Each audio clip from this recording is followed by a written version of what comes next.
Ces dernières années, le monde de l'éducation a entamé une grande transition numérique.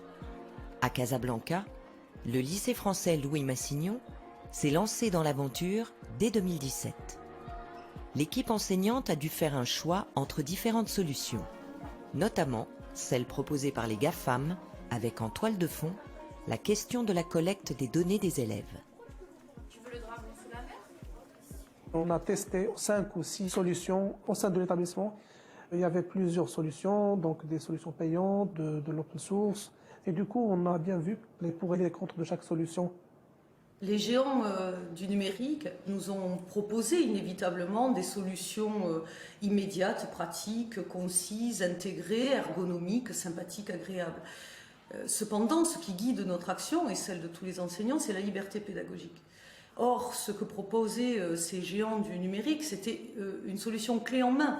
Et une solution clé en main, en général, elle est restrictive.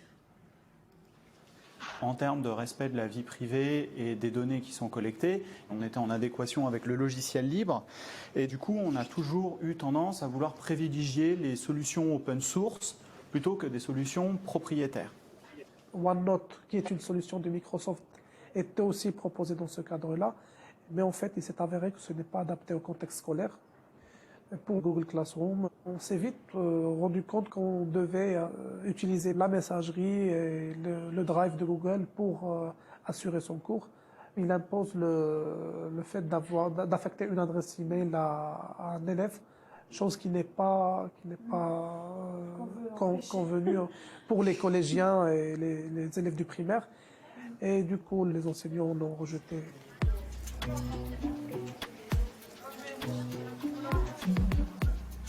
L'équipe a finalement choisi la plateforme Moodle et le logiciel Big Blue Button, une alternative à Zoom. Mais ce choix n'a pas tout de suite fait l'unanimité. En effet, le logiciel libre a la réputation d'être moins facile à prendre en main. Moodle, en fait, c'est un peu rebutant au départ. C'est pas très sexy, c'est pas très intuitif, c'est très abrupt un peu au départ d'approche. Et puis parce qu'en fait, justement, ça permet aux profs d'être hyper créatifs. On peut tous faire absolument tout ce qu'on veut. Il est modulable à l'infini.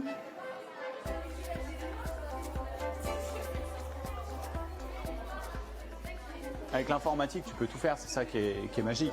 Enfin, moi, quand je suis arrivé, je sentais que tu vois, la sécurité, c'était pas trop ça.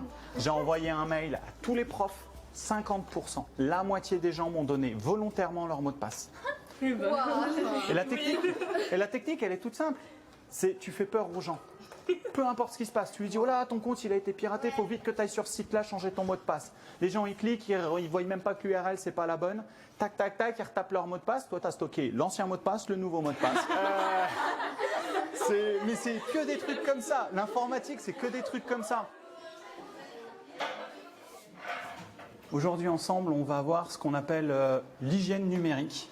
Alors du coup, est-ce qu'il y en a un parmi vous qui peut me définir qu'est-ce que ce serait un cookie? Si je veux rentrer sur un site ou autre, il nous envoie comme un petit message en bas. Il nous donne notre autorisation pour pouvoir accéder au site et en général on accepte. D'accord. Donc le cookie, c'est tout simplement un petit fichier qui va être sur votre ordinateur, dans votre navigateur Internet. Et là où c'est très utilisé dans le domaine de la publicité sur Internet, c'est que ça va permettre de vous tracer de site en site. Et donc le message dont tu parlais, c'est le message d'autorisation. Tu donnes ton consentement à ce que des cookies soient stockés sur ton ordinateur. Et c'est pour ça que donc généralement sur les cookies, les bonnes pratiques en hygiène numérique, c'est d'aller tout de suite dans les paramètres sur ce genre de site et d'aller les décocher.